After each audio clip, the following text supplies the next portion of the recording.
abantu abaliko obulemu balina bingi bye basobola okukola eby'enkizo ng'oggyeko ebitone ffenna bye tumanyi ng'okuyimba, okuzannya emizannyo n'ebirala. Bano basobola bulungi okwenyigira mu bintu eby'enjawulo. Olwaleero nno tutanduludde ku bigere ne tutuukirira ab'ekitongole Kilash Uganda kya bwannakyewa. Babeera n'abantu bano, boogera nabo, bakola nabo, naddala abo abalina obulemu ku bwongo. Nkwaniriza nnyo BBS Terefayina gye weegesa amaaso puroguramu obulamu mu bulemu. Ngenda kuba nkutwala butereevu ebusega mu bannaffe aba Lash Uganda ate tulabe embeera z'abantu abalina obulemu bw'oku bwongo engeri gye bawangaala nabo. Farida Nakayiza ge mannya gange, nkwaniriza nnyo.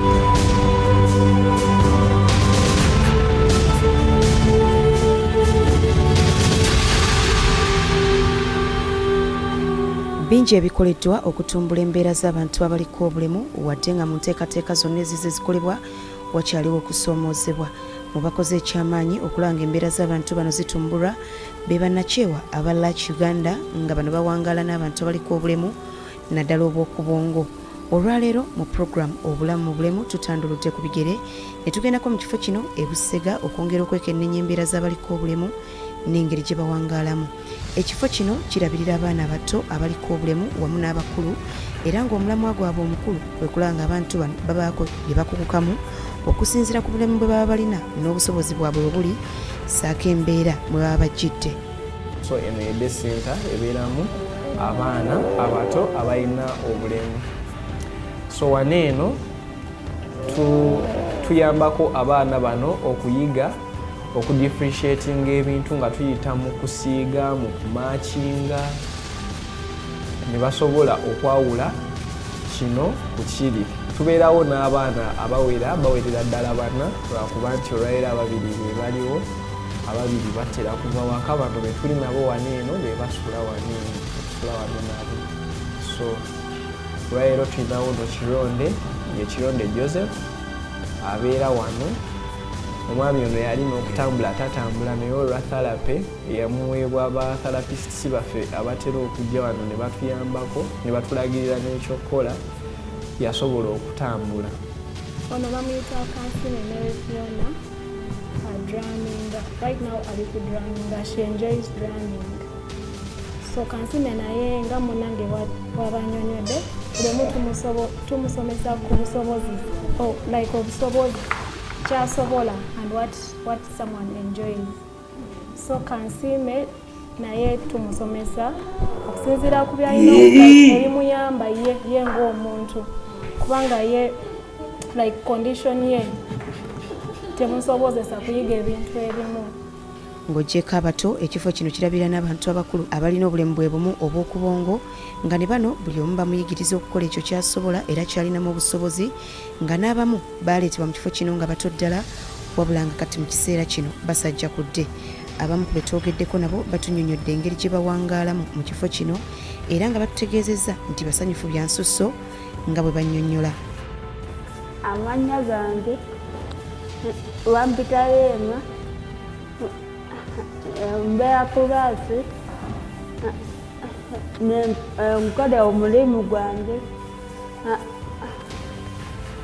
nkola bungi omulimu gwange yebala ambonyabonya okola ebikunta noono munnange Maajuli antwala bungi ku ddwaliro kumeni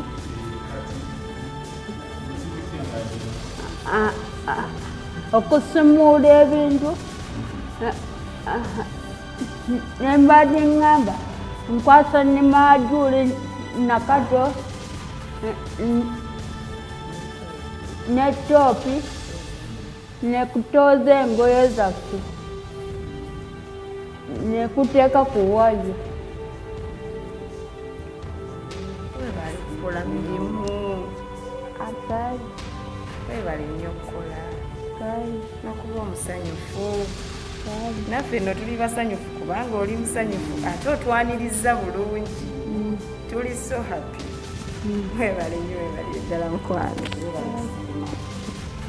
Ng'oggyeko okukola emirimu egya bulijjo bano bayigirizibwa n'ebyemikono omuli okukola emisubbaawa, okusiiga ebifaananyi, okukola ensawo, ebitabo n'ebintu ebirala bingi ate bye batunda ne bafunamu ekigulira Magala Eddiba. Mu bano mwe muli ne Maimuna Nakanjako ngono tusobodde okwogerako naye era atunnyonnyodde bw'ati. Asanyusa okulaba maama. Oli mutya? Nga tukola ne anti Liza. Nkulabye osiiga, tusiigiremuuko tulabe. Abakulaba balabe nti osiiga.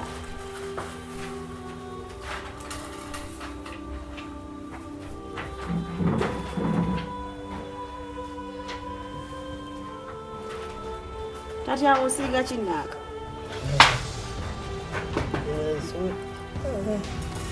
Nkozesa mukono guno gusobola okukwata. Neddira maaki. Mama yafa, tata yafa. Mama yafa, tata yafa. Kati ndine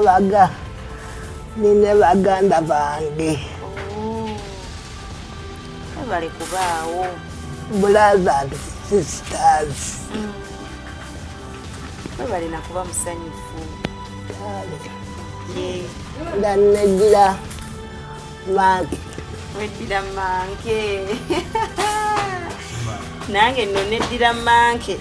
Erinnya bakuyita Nze Nakayiza. nze Nakanjako Maimuna nga tukola ne anti Liza. Ukola Auntie Eliza. Elizabeth.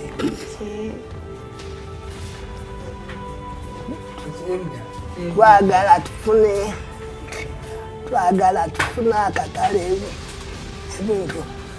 ebintu byaffe ba anti be bakoze babigule naffe tufune kasente akanatuyamba. Mina mama wange ne taata wange ali musomesa basoma Namagoma ne basiraamu. Mina mama wange ne dadi bange ne mukwano gyala ali mu ssomero nga tumireeyo ne misinga mbadde muwulidde bampita wano tukenya ku beach ati nsanso okubalaba mayita munikatagajja secretary natuza meeting kwa members na board na assistants.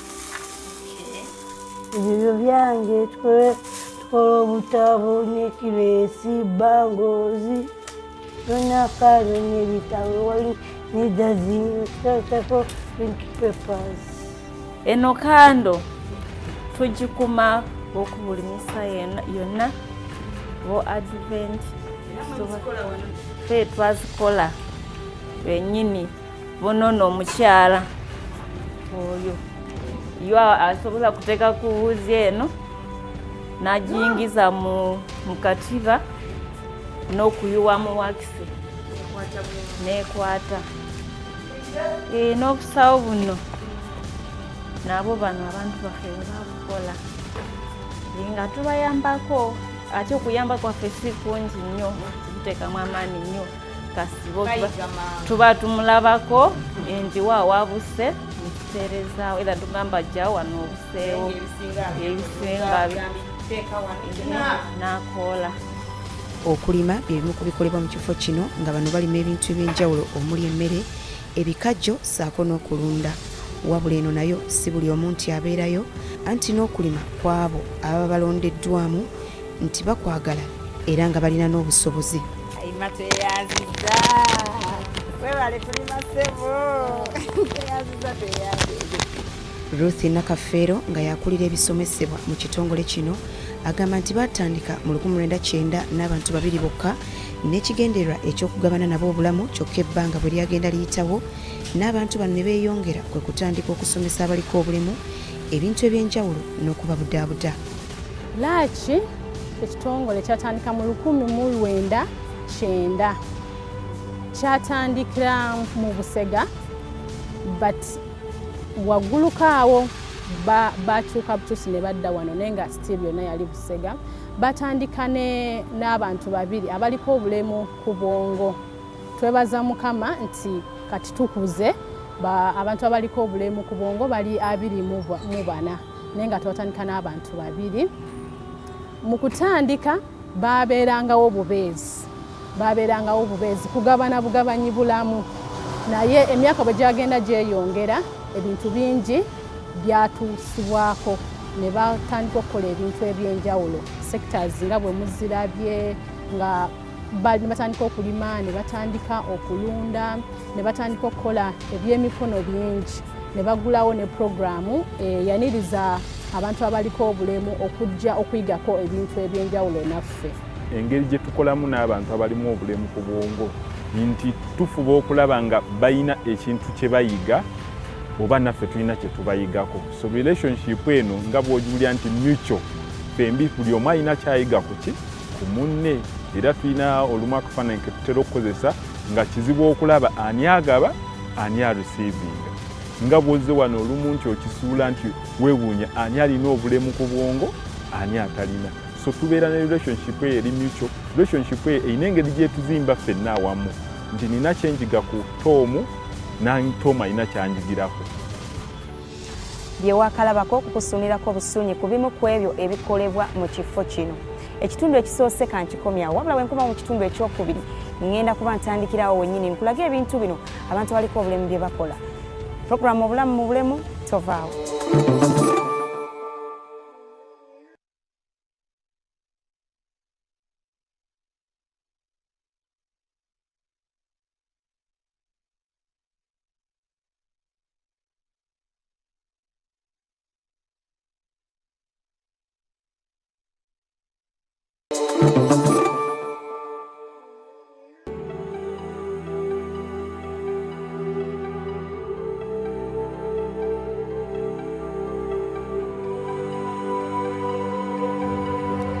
Nkwaniriza nnyo mu kitundu ekyokubiri ekya programu obulamu mu bulemu.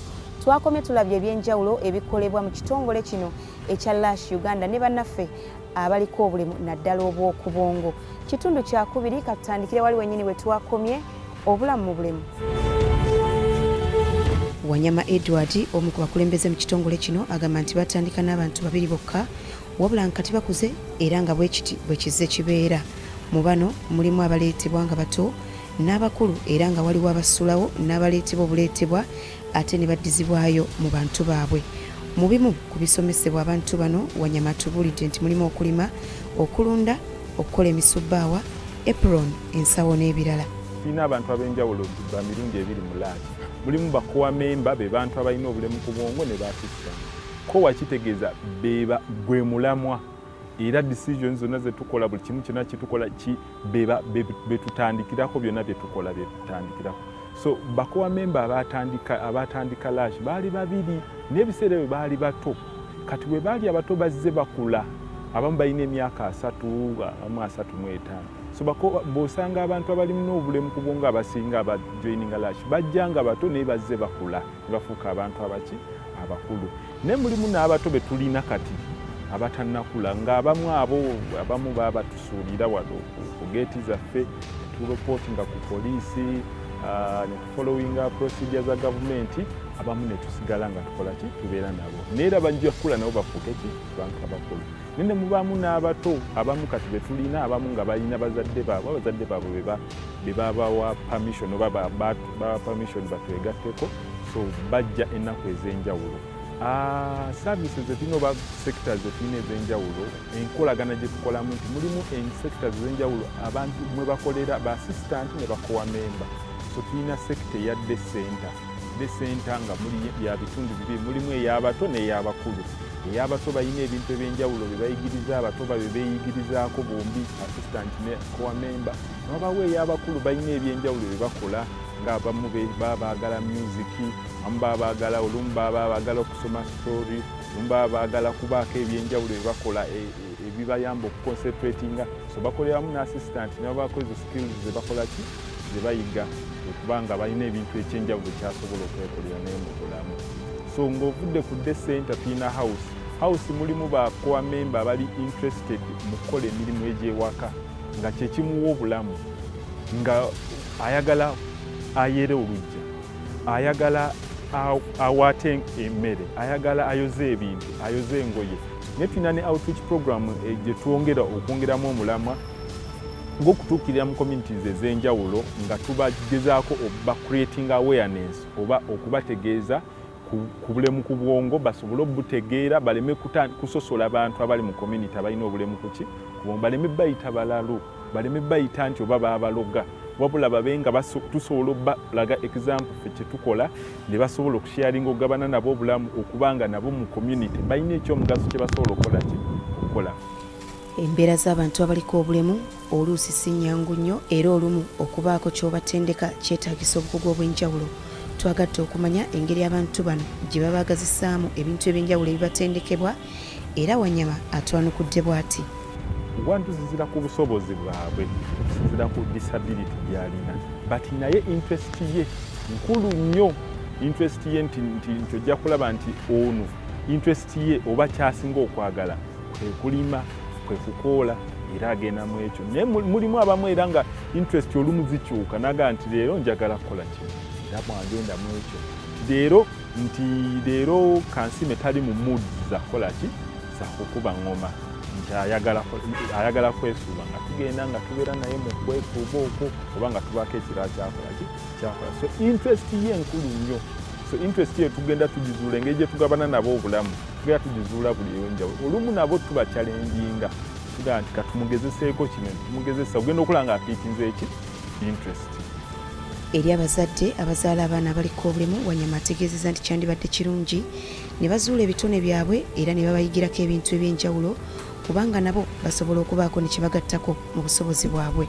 Abantu abalina obulemu ku bwongo balina gifts nze ebirabo byensinga obbenyumirizaamu. Abantu abasigadde abanoonya ssente olumu bye twerabira ebirabo by'okwagala. Abantu abamu okwagala bakukola ki? Bakuvaako naye ng'okwagala Mukama yayagala omuntu n'amutondera omwana w'ogwo ajja amununule mubakkiriza abaki abakristaayo. Abantu abasinga obugumiikiriza baabukola ki? Baabuvaako naye baana abantu balina obugumiikiriza ate naffe babutuyigiriza nti olina okuba omugumiikiriza okukola n'omuntu ali autistic. No, balina ekisa njaga anti nga tusanyusa okulaba. Nze mulimu abakwamemba babiri abanzijukiriza mu butuufu buli wentukano baŋŋamba nti Edward abeewaka bali batya naye nga bannange benkola nabo abatalina bulemu beerabira naye nga ŋŋamba abeewaka bali batya buli lunaku aba bajijjukira. So ekyo kinzizaamu amaanyi ne kindaga nti balina ebirawo ebyenjawulo byebakola ki bye batuyina. So ebirabo ebyo singa tubibayigirako bituyamba okuba nga ensi tugitambuza ki bulungi. So nzikiriza Mukama alina ensonga lwaki atuwa bano abantu era ensonga eyo yaku making sure nti tubayigirako ku ebyo nabutaggwamu maanyi kubeera nga ebitongole nga laasho bituukirira omwana bw'obanga omuzadde nga wakamuzaala ekintu ekisinga obukulu ale intervention ya therapy enkulu kuba therapy yekuyamba bwe kiba kinyo ne kiba nga omukono asobola okugolola nga akyali muto. Abasawo ne bakugamba oba abakugu abo ne bakugamba ebintu ebimu by'oyinza okukola omwana ono n'abaako byakola nti tomutunuulira nti ogenda muliisa ogenda mukola ki asobola okubaako nga naye essowaani ye bw'amala okulya agitwalayo. Ng'ogyeko okulabirira abantu bano n'okukola nabo ebintu eby'enjawulo ekitongole kino kifuna okusomoozebwa naddala okw'okusosolebwa okuva mu bantu abatannategeera abantu baliko obulemu okubulwa akatale we batunda ebintu byabwe n'ebirala.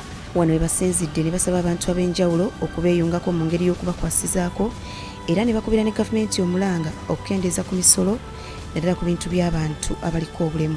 Abantu abatwetoolodde tebannaba kututegeera, tebannaba kutegeera muntu aliko obulemu yaani. Ekyo kituzanye mabega muyita mu makubo babayita amannya ag'enjawulo tebabatwalira ddala ng'abantu. Okusomooza tukufuna okusomooza okwokubiri kwe tufuna nti ffe ng'abantu b'omulaaki twebaza Katonda nti tulina obusobozi obw'enjawulo bwe tusobola okukola naye akatale tukyali kusoomooza kunene nnyo. Akatale abantu abagula ebintu COVID bwe yayitamu ate ne tudda wansi ddala. Okulala okusomooza kwe tulaba nti tulina bingi bye tusobola okukola naye embeera nga bwe mugiraba nti akasente katulimitinga nnyo nga emmanga eyo tulina ekiyumba ky'enkoko twandibadde tuli balungi mu nkoko naye nti tetulina we tujja kasente. Okusoomooza okulala okwetufuna nti abantu bangi batutuukirira nga batwetaagamu obuyambi naye nga naffe emikono misibe tetulina kyamaanyi kye tusobola bakolera ate nga twandiyagadde okuyamba bantu bangi naye olw'okuba nti naffe tulina obwetaavu bwaffe nga laaki abantu bangi tetusobola batuusaako byetaago byaffe.